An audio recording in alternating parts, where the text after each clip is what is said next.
you want to wing it, or do you want to? We'll go like Jalen Brown and then Flyers and then World Cup and then.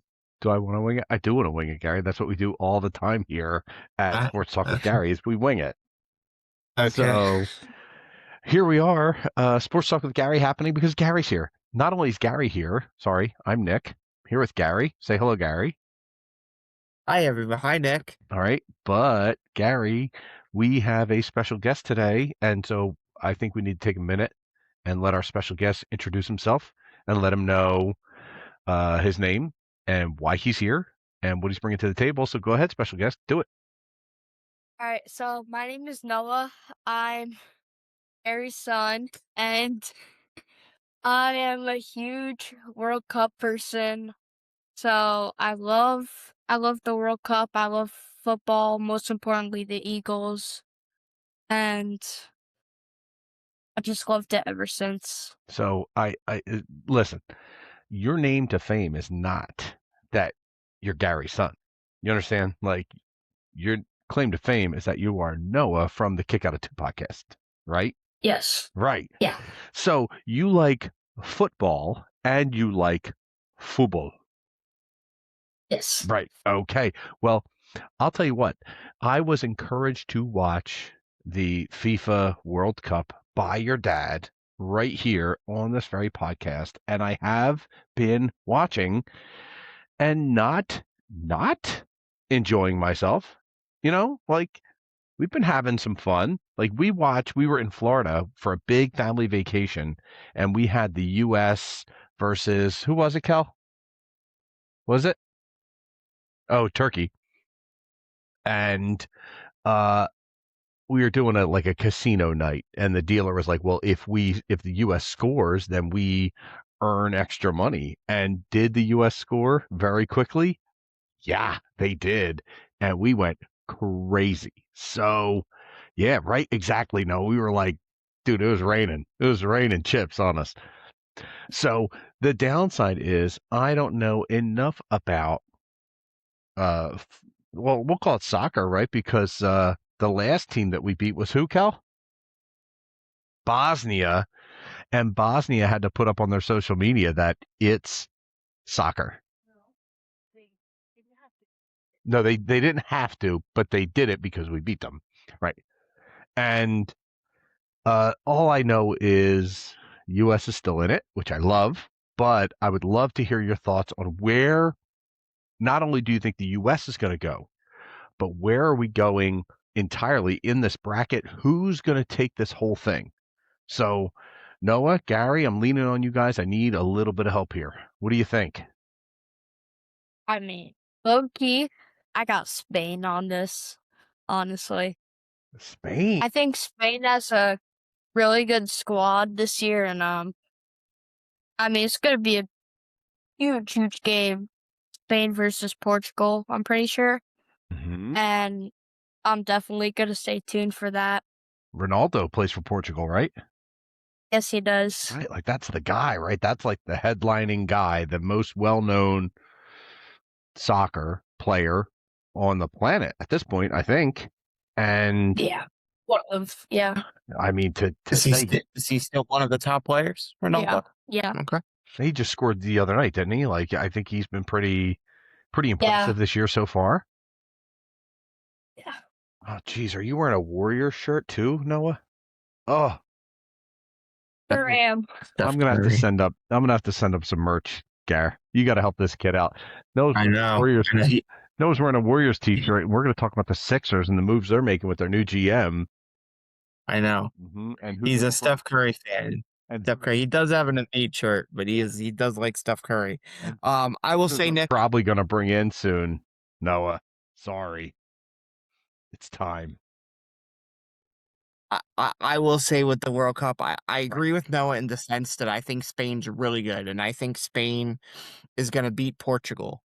Um, I think from what I've seen so far, and Noah's actually watched more, but to me, the best team in this tournament right now is the team that played at Lincoln Financial Field on Sunday, on July 4th, and that's France.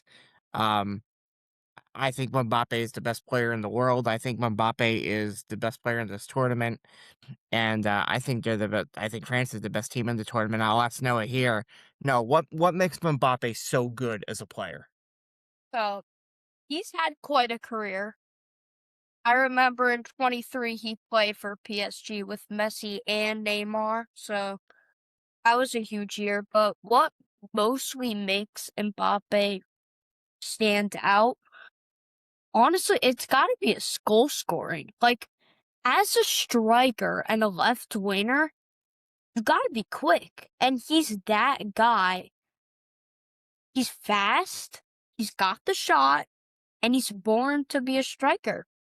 And that's just what makes him so important as a player. I mean, I feel And like as a forward, right, as somebody that's in the offensive end of things, Yeah. to your Yeah. goal scoring is really everything, right? Like that is the measure of who you are as a player, I think. You can assist and you can be a good ball handler as much as you want, but if you can't score, you can't be there. Like you can't contend with the top names in the world. So Noah's breakdown's pretty on point. Like if you compare it to any other sport, right? If you're a basketball player and you know a a center, you can't score, well, you're out. So I feel like his analysis is pretty spot on. yeah, and Nick, I by no means, obviously we're rooting for the USA, and by no means are they out of this tournament. I mean, they play Belgium tomorrow. They got a big break today, and if you heard today, We their did. top goal scorer, they took away the red card, and he's gonna play tomorrow. I mean, that's huge. I think that's huge. I think, and we'll get to Noah here in a second, Nick, but I think the U.S. wins tomorrow, and I think he has a good game. I think the fact that they're playing in Seattle, right? So we know Seattle as this football stadium and this really loud stadium with the Wild. Seahawks. But Seattle is we think of Pennsylvania. I think of Pennsylvania as a football state. We got the Eagles on one side, we got the Steelers on the other. Sure. Seattle to me is a really, really big soccer Whole state. different. And obviously they love their Seahawks and their Mariners and the Kraken, but they love soccer. And the fact that the US plays in Seattle tomorrow, I think the crowd is going to be rocking. The fact that he's going to play, Bolgan's going to play, I think is going to give them a huge lift, and I really do. I like them to win tomorrow, against Belgium. Pulisic's been looking good, and they look really good as a team. And Noah, how do you see them tomorrow night, at least against Belgium? I'm excited, Oh, and especially with their top player especially with him back from the red card. Well, red card. I okay. think that's So wait a minute. Let me ask you this, Noah, and I think you feel the way I do. I watched that game and I saw that play. You think that red card's nonsense, don't you? it was not It intentional. was nonsense. It was Really terrible. Terrible call. Like I Like, don't know a lot about the FIFA and all that, but I know incidental contact when I see it. That was incidental. Like they're just going, and he got caught. They got caught up. The legs got caught up together. He stepped on him a little bit. I'm glad they took it away. I think you're right. It would like you started it, Noah. You were like the red card, right? Like, come on, people, stop it right now, okay? Don't be such pansies. Let these guys play. The bad thing about it was that the ref was going to give it a yellow. And then they took it to the VAR, like the sideline refs, which they can't do, and they gave it a red. And I think that's one of the reasons why FIFA took it back, making him play tomorrow, which is really huge for the US. It's huge. I mean, Harry. Nick, I think if they didn't have him, I mean, the fact that they have him back now, and it's not just him, but it's the fact that they have momentum. They're playing in Seattle. I really like them to win this game tomorrow, which would be huge for American soccer in general. And then we'll see what happens in the next round. And then you really face the big boy teams. Like, I mean, obviously all these teams are good, but then you're facing Spain or Portugal or maybe even France down the road. So we'll see what happens there. That's what I mean. But That's what I'm looking forward to. I really feel like now we watched the Turkey game, and that's the light's way better, Kel. Thank you. Kelly turns the lights on. I'm like, oh, the camera's working way better. Of course she knows. Of course she does. Thank you. We watched this Turkey game, and I'm not altering my pronunciation. I'm 45. I'm all used up. But we're watching that game knowing that the bracket's set, and watching this game like they are so aggressive. This USA team, they're so aggressive, and they press really hard. And knowing the very minimal that I know about soccer, like I'm so excited for the Belgium game.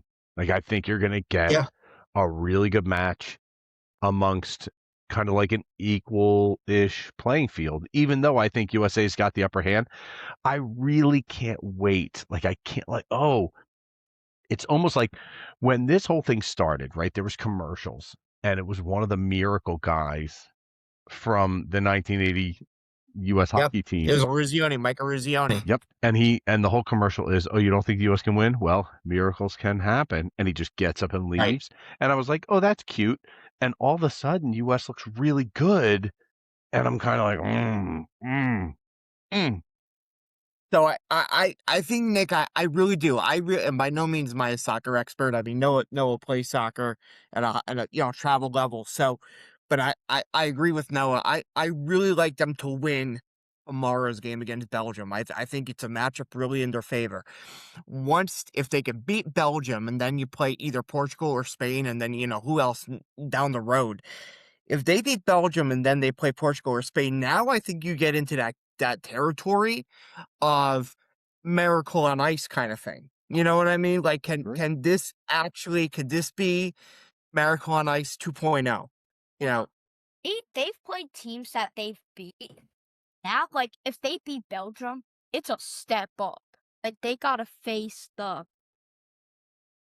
next level. Spain, France, Spain and France. On these podcasts, we call that the cream of the crop. You gotta play the next level, right? Like everybody knows, right? The cream rises to the top. Yeah. U.S. got to rise to the top, and they got to make it happen. As Nick, as Ric Flair likes to say, to be a man, you got to beat the man. Oh, yes, he does. He's the only guy we can quote and be like, how he likes to say.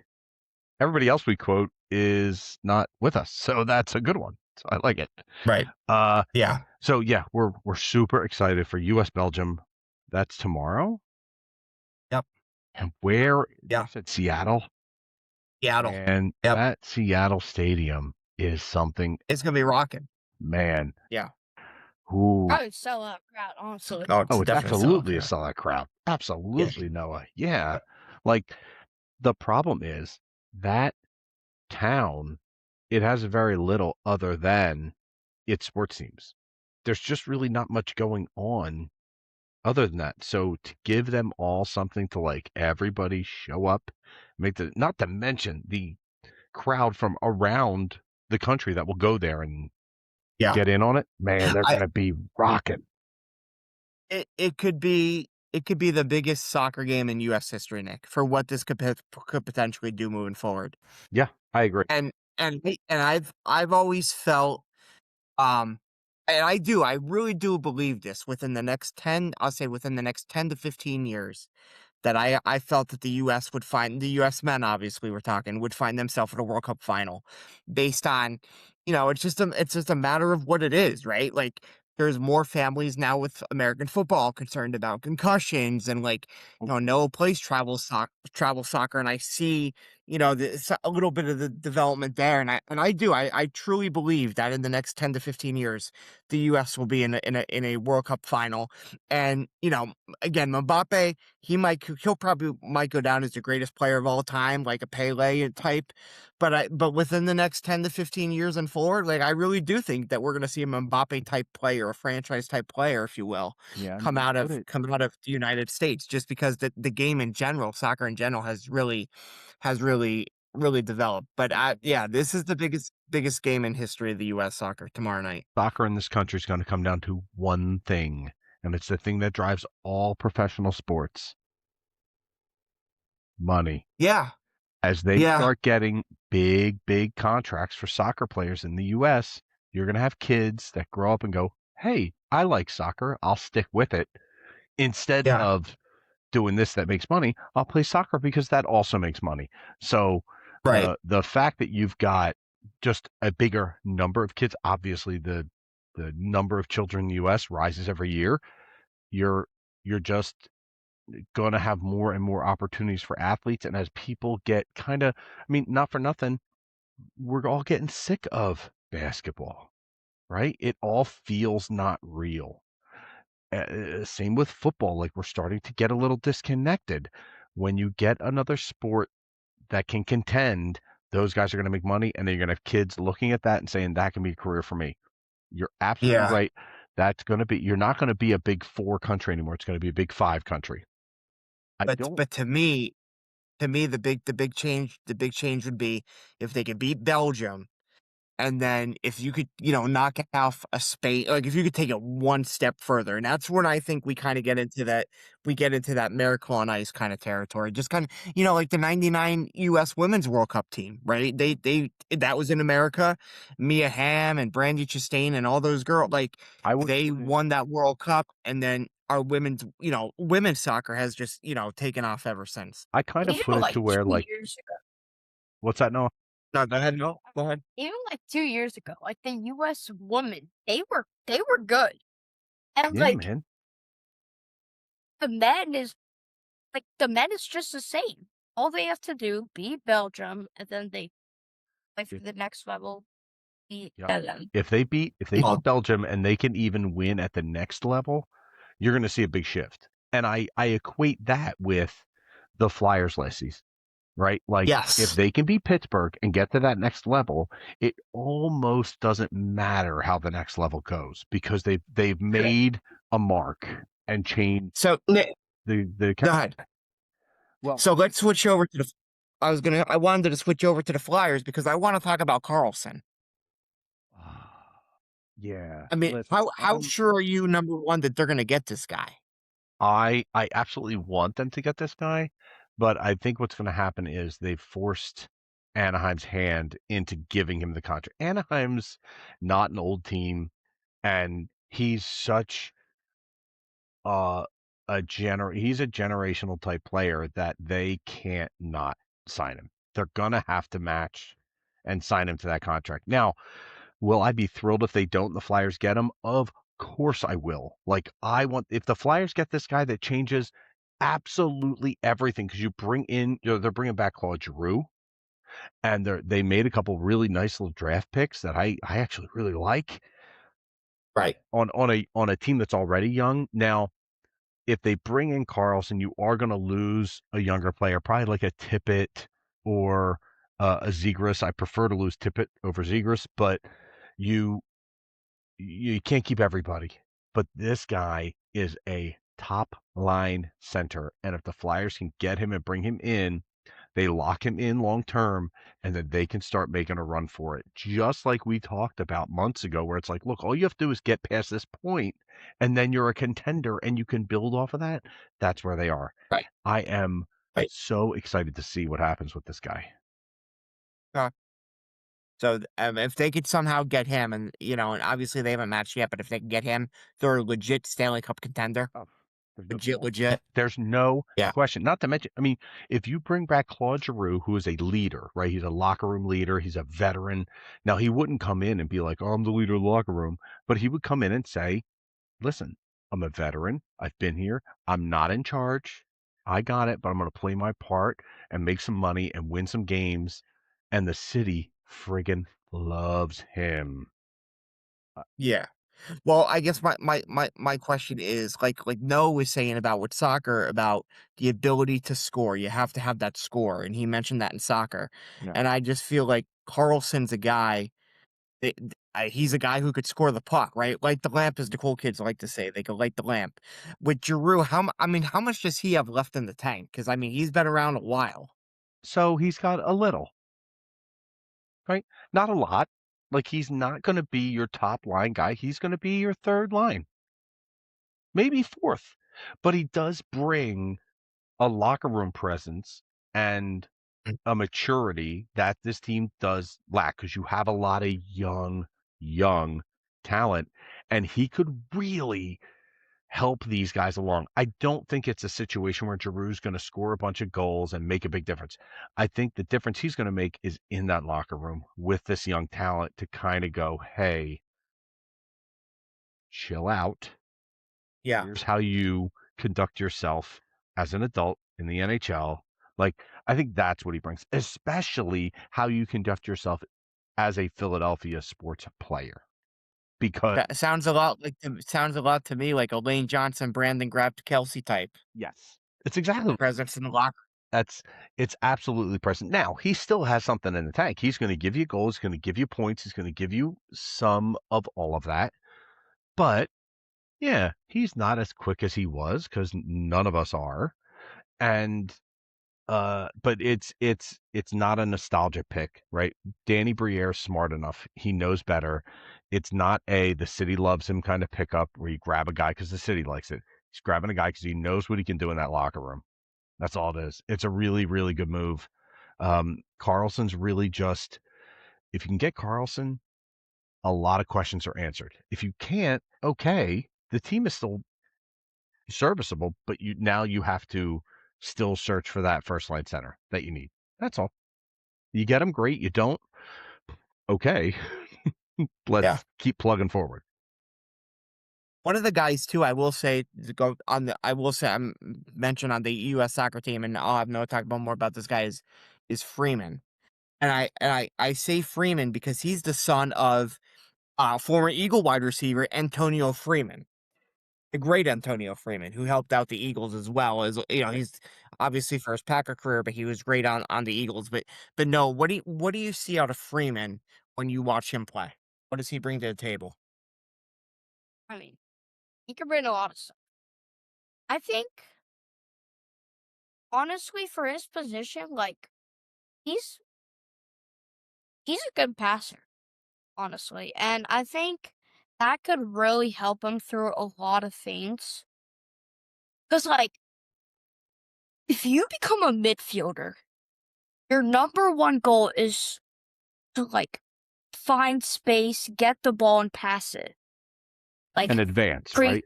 Like, basically assist. That's all you need to do, get assist. there you go. And I think for Freeman, he could do just that.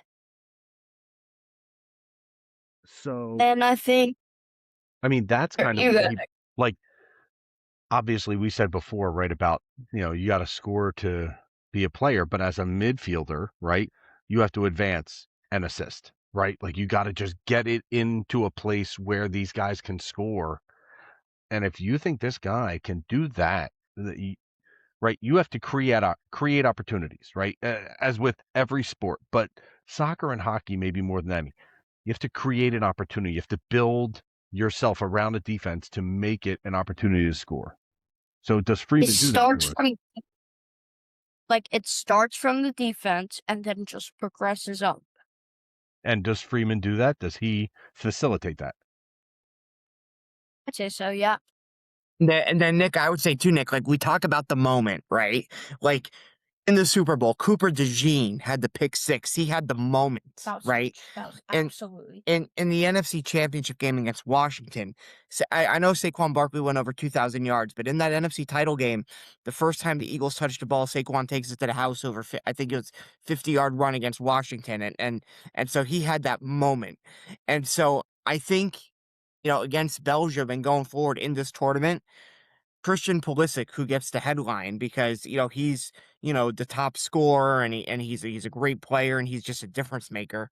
But maybe not as good personally as a Mbappe or a Messi, but he has to have that moment. And so I think that's going to be key for them, going against Belgium and moving forward. Is he going to have, is somebody on that team going to have that moment? You talked about on that commercial. Well, Mike Eruzione had that moment. And I want to say, Nick, too, like, I can't believe I'm saying this, but the Sixers had a moment this week when they got Jalen Brown. Oh, I mean, that was a heck of a move. that was a minute and a half is what it was. They took, so this is kind of funny, right? So the new GM for the Sixers was at a Phillies game. He was sitting, the announced team was sitting right behind home plate. And it was some kind of promotional thing where they were sitting there. They don't normally do that. So it was John Right. Kruk and Tom, I forget Tom's name, but McCarthy? Tom McCarthy, right. But John Yeah. Kruk's really the one to listen to. If you ever have a chance, go ahead. Sure. They're sitting right behind home plate, and they would have people kind of come in and chat them up for an inning, right? And so the one inning, and it was late in the game, they have Nick Nurse and then the GM for the Sixers show up. And then the GM says something about, oh, pretty fun, this guy's pitching a no-hitter right now. And John Yeah, Kruk you goes, can't do that. next pitch, home run. Out of here. Right. Yeah. So, Yeah. I was like, I'm texting Brian, this guy's a loser. You're right. They're never going to get anywhere. But then the guy goes out and makes a big move for Jalen Brown, who is a superstar. He's a superstar Yes. player, and it really changes the landscape. Like, yeah, you give up draft picks, but draft picks in basketball is not the same as draft picks in football. It's not No. really. It's like football is really like you got to help right away. Basketball doesn't really Right. translate. It's Right. like the top 3 guys will help you right away. This guy is going to help this team right away. Yes. He's walking into a team with tons of talent, but a little bit of a lack of direction.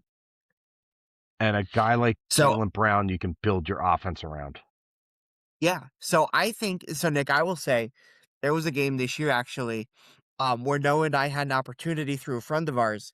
We actually went to a Celtics Knicks game, and it was an absolute show to see Jalen Brunson, Yeah. NBA Finals MVP, Villanova, um, go up against Jalen Brown. And it was like 2 prize fighters going back and forth. And on that day, it was actually on Super Bowl Sunday. The Knicks on the road had the better game, and the Knicks kind of won going away. But you got to remember, I just can't believe the Sixers got Jalen Brown. Like, Jason Tatum was essentially hurt all year for the Celtics. Yeah. And Yes. Jalen Brown literally single-handedly carried that team, like, made them a contender, like, single-handedly. And he was really he was the primary scorer on that team, and I just couldn't believe, number one, that the Sixers were able to pony up and trade for him. And I think, Nick, the thing that nobody's really talking about here, I mean, you mentioned the draft picks, and I'm not really worried about the draft picks. I'm really not.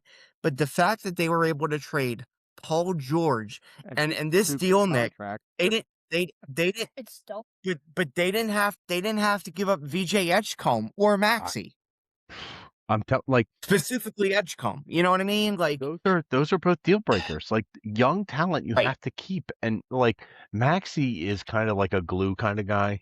You know what I mean? Like, I feel like he's the bridge between the old and new guard. That makes Yes. sense. He's And Edgecombe is the new guard. He is yeah. a special talent that they need to continue to build. And Jalen Brown, it's like I'm still like dumbstruck by the fact that they pulled this off. Like, the draft picks mean nothing, and you offloaded a horrible contract. Just a Yes. horrible, Yes. expensive contract. I can't believe Boston didn't just keep Jalen Brown and pay him. I can't believe it. Yeah, I agree. And now that, like, Embiid doesn't need to be your primary guy, and this is gonna, Nick, as you know, like, it's getting hurt. it's go ahead. Yeah. Like, I think one reason, like, Jalen Brown wants to be the guy. Yeah. Like, when he was on the Celtics, they had JT, they had Porzingis, and Jalen Brown was like, I don't want this team. I want to be on.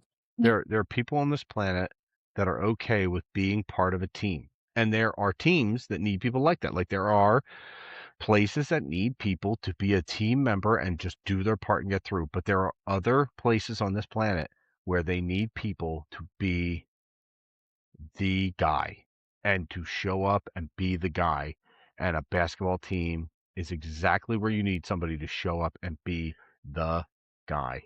And he was ready to take that part, and they were not ready to hand it over to him. Right. And I think he's gonna love being with the Sixers. I think he's gonna have like a chip on his shoulder. Oh, I think it's gonna be amazing for Maxey because as you know, Nick, like it's a long basketball's a long season. They play these back to backs. They play and when they need a guy, if Embiid's banged up, because let's face it, at some point Embiid's gonna get banged up, banged up right or now. or if Matt, it's basketball, right? And sometimes the ball goes through the hoop and sometimes it doesn't. But if Maxey's struggling, for my money, Nick, by the way, now we'll see what Jalen Brown does, but for my money, Maxey's the best Sixer guard I've seen since Iverson. But not saying he is Iverson. I'm not going there, but No, he's the most you're not. exciting guard I've seen since Iverson. We would have So to we'll, we would have to stop and cancel the podcast if you were to go any further than right. that. No, Like no. Kyle's not having it. But no, but I mean Iverson. There's a reason why Allen Iverson is in the Hall of Fame. The same with Doug Julius Erving, and the same with Charles Barkley, who is forever my favorite Sixer. Charles Barkley, Charles Wade Barkley from Leeds, Alabama.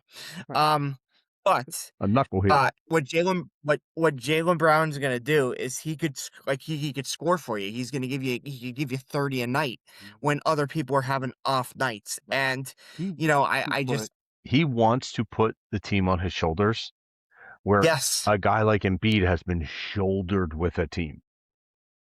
right. I think you're And not only going to see Jalen Brown score, you're going to see Joel Embiid have really good center style games because he has Jalen Brown.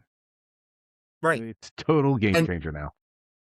and for me, this is very simple. Like, and at one point they made the move for Harden, but Iverson took them to the finals. But since they've had Embiid's never been able to take them to an Eastern Conference final. So like, I say here we go again, but in a positive way, right? Like, can we finally take that next step and get to the conference finals and even NBA finals? And who knows what can happen? Like, I don't think nobody had the Knicks winning it before the season. The Sixers have not had a parade since 1983. And I remember in the Barkley era, like that was a really good team with Barkley and Mike Jaminski and Johnny Dawkins from Duke and Hersey Hawkins and the coach Jimmy Lynam. And that was a great team, but they always ran into Michael Jordan in that second round. So like, could they finally get to the Eastern Conference Finals, or dare I say the NBA Finals? And hopefully Jalen Brown's the guy that could do that for them. So I'll tell you this, never in my life have I ever seen 4 teams from this city that prior to the start of 3 of their seasons, right? The Phillies are they're just toeing the line right now. Okay. Before the All-Star break, they know they got to come out of the All-Star break, but they're really starting to look good, right? They're putting up Yeah, runs, they're winning games. right. The other 3 teams have now made moves that make me think for the first time ever, I'm going to see all 4 of our teams deep in the playoffs. And when I say Yeah, deep, I mean, I would check yeah, I would check the money lines in Vegas on a 4 for 4 kind of bet. What would $100 get me on a 4 for 4 bet? I bet it's astronomical. yeah. And I don't think it would happen. But if the odds are good enough, I might make that bet. Yeah, I mean, I mean, the thing I like about the Phillies right now is, like you said, they're playing well. But what I love about the Phillies is in a baseball season, when you struggle just a little bit, or let's say they lose like 1 or 2 in a row, the fact that they have an ace right now in Sanchez, right? I mean, that he is pitching lights. He is lights out, and especially come playoff time, pitching wins in the playoffs, and the fact that he's just lights out right now is great. And then, look, if they're top of the division or obviously really in the mix, like don't put a Biden and Brosky to make a move at the deadline. I'll ask you to stick. What do you think they could use at the deadline if you were running them? What would you like to see on your wish list for them? Mike Trout. Okay. That's it. You need a right-handed bat. Yeah. It doesn't matter how old he is. It doesn't matter if he can give you a full season. Doesn't matter if he plays after this season. You need a right-handed bat that brings power, and then you can go deep in the playoffs. And with this team and how they're playing and how they're pitching, like they've got 4 starting pitchers out of 5, and come playoffs, they only need 4. So you've got guys that can go, and you've got guys that are hitting against. They put Paul Skeens like out of commission the other night. They put up like 8 runs Right. on him. Like he was toast. He was like crying afterwards. These guys are killing it right now. So I think a right-handed power bat, a guy that can play. Like, you put him in right field, put him at first base if he wants. Bryce Harper said he's willing to step off of first base and go in the outfield if that's what it takes. Sure. Do it. Get whoever you need to get. Just you got to go get somebody. Mike Trout is one of a few names that are even out there. Okay. Got to get a guy that's going to produce short term, win a title, and then you get forgiveness from the city for a decade. You got to win. Right. And you think that's a possibility? Because we hear it every year about Mike Trout, but you think this year's a possibility that they might be able to grab him? Yeah, as he gets older, the money stops being such an issue and the love of Right. the town stops being such an issue. He has won both of those out there. Now the competitor in you wants to win. You want to win, and then he's a Philadelphia guy.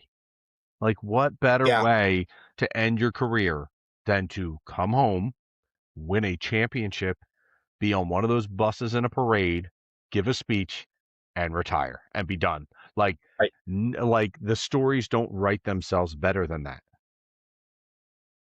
And I will say this, Nick. Speaking about championships, I want to flip it over now to a team that has 2 Super Bowls in the trophy case, 2 Lombardi trophies. Okay. Because they're gonna start training camp at the end of July. 28. Yes, I believe it's 28th. Yes, Yes. sir. So as we get a little bit closer to training camp here, I want to ask you, what's your number one thing you're looking forward to as they head into camp on a storyline?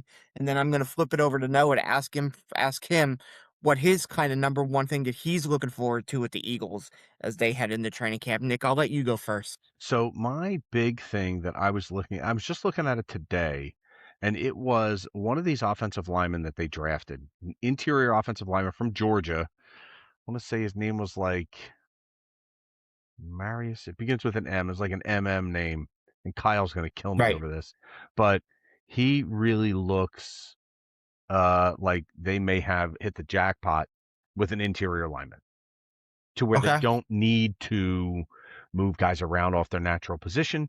Uh, look, I'm a big offensive line guy. I mean, look at me. I'm an offensive line guy. Uh, I think the guy is going to be. I think they're really going to have a good time with the offensive line this year. I think these guys are all coming in way healthier than they did last year.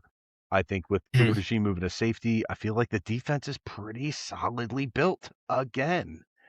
Not to mention the fact you have your special players over there. Yep. So I think Yeah. offensive line and tight end were kind of question marks for me moving in. Now, tight end's kind of the same. It's the status quo from last year. Didn't get any better.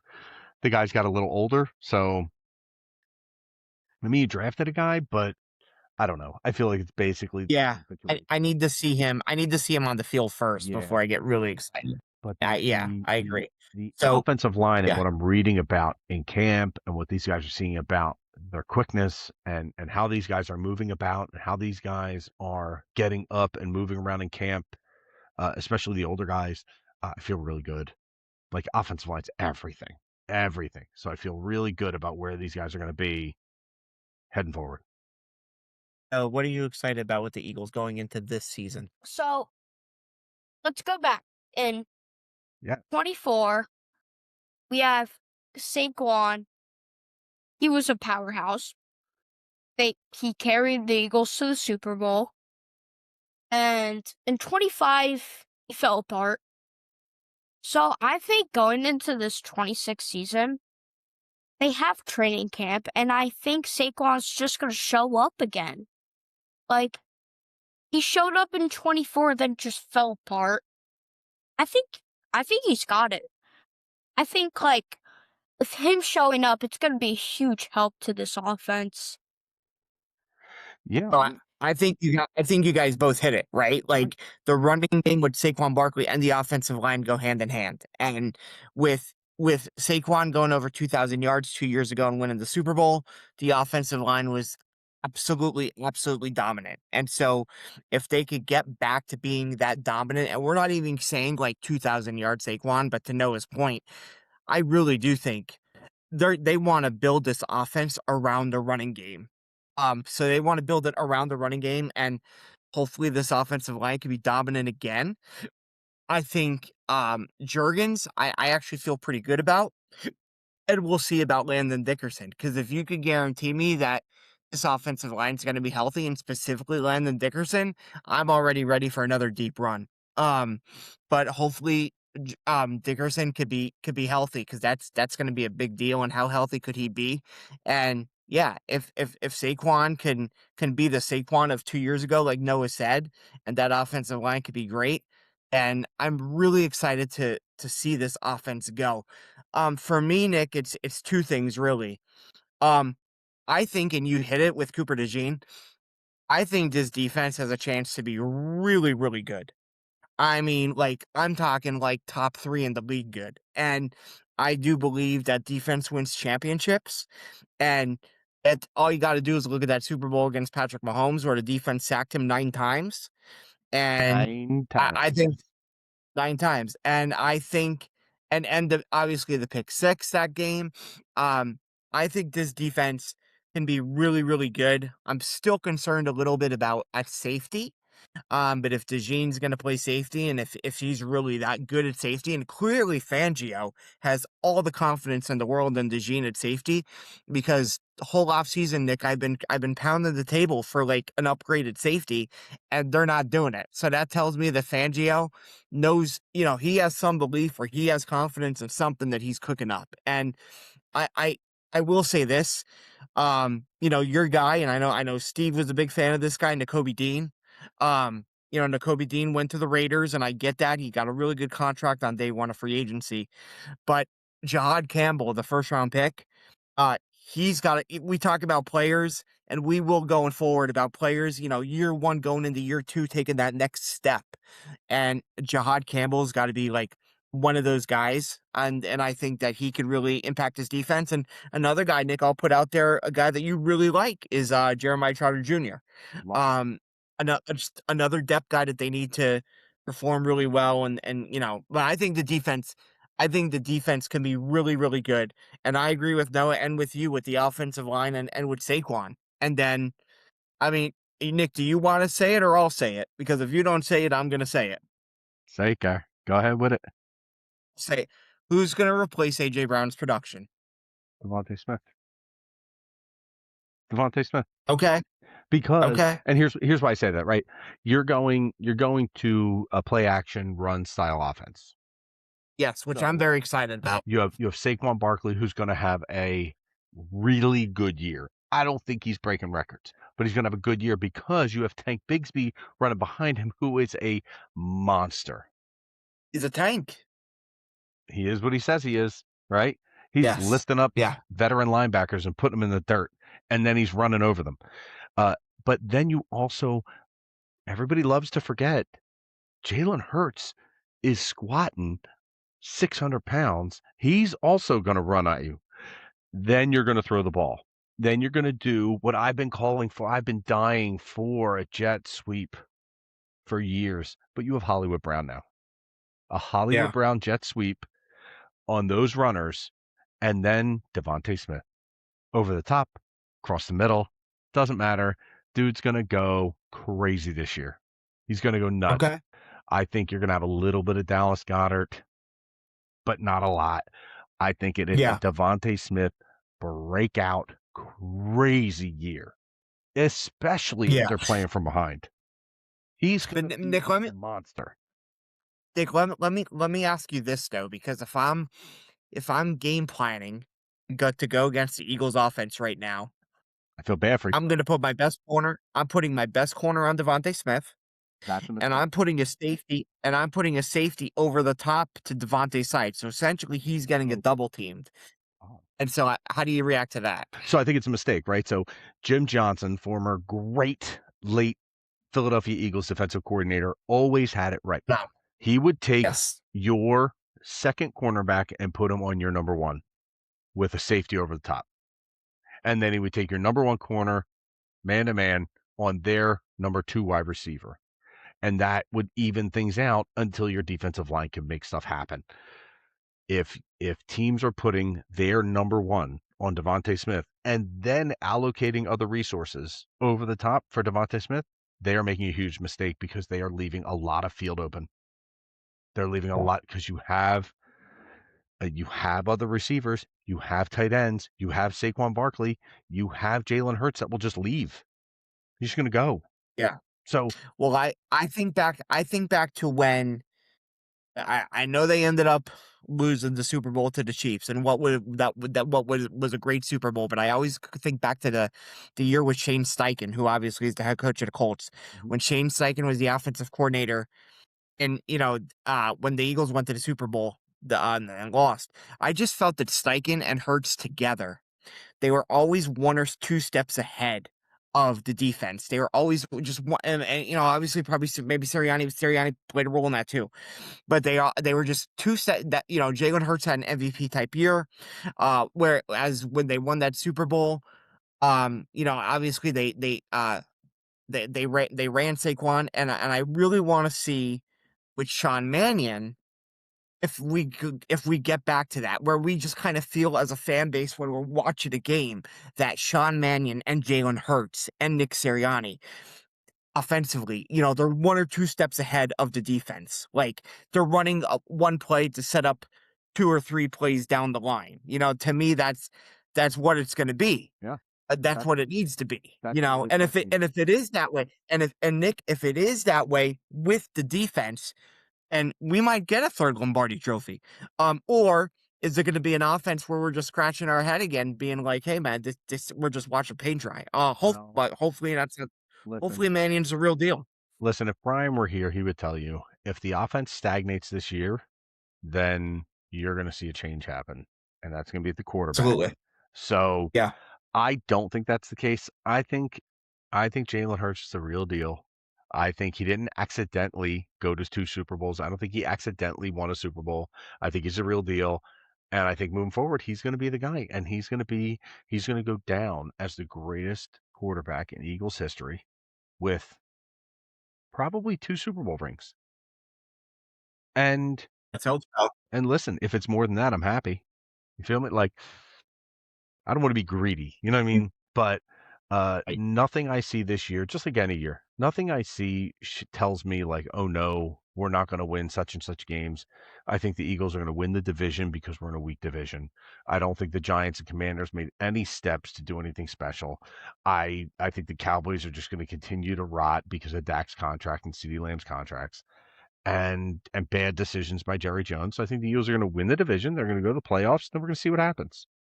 And you just have to Yeah, I don't want to. defense got to stay healthy, got to stay disciplined, Yeah. and got to go in there and win us a championship. Yeah, no, I think the defense could be really, really, really good.